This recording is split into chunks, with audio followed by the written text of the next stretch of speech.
Hello all, ఇవాళ వచ్చేసి మనం రాయలసీమ స్పెషల్ ఉగ్గాని బజ్జీ. చాలా చాలా ఫేమస్ అండి రాయలసీమలో. దీని జతకి మిర్చి బజ్జీ ఉంటే టేస్ట్ అదర్స్ లేకపోయినా కూడా చాలా బాగుంటుంది. ఎలా ఉందో ఎలా చేసుకోవాలో చూసేద్దాం. ప్యాన్లో వచ్చేసి మనం ఆయిల్ వేసుకోవాలి. ఉగ్గానికి కొంచెం ఆయిల్ ఎక్కువే పడుతుంది. ఆయిల్ హీట్ ఎక్కిన తర్వాత ఆవాలు, జీలకర్ర, మినప్పప్పు, శనగపప్పు, కరివేపాకు ఇవన్నీ వేసుకొని బాగా వేయించుకొని ఆనియన్స్ ఎన్ని వేసుకుంటే అంత టేస్టీగా ఉంటుంది. ఆనియన్స్, పచ్చిమిర్చి, కారం ఎక్కువ కావాలనుకున్న వాళ్ళు పచ్చిమిర్చి మిక్సీ కూడా బట్టి వేసుకోవచ్చు. తర్వాత టమాటో వేసుకొని టమాటో బాగా కుక్ అవ్వాలి.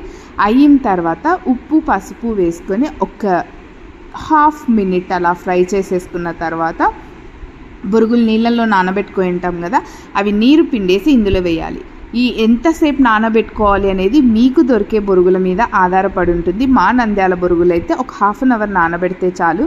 అదే అనంతపురం, కర్ణాటక ఇక్కడ దొరికేవి జస్ట్ ఒక 5 మినిట్స్ నానబెట్టినా చాలు అనమాట.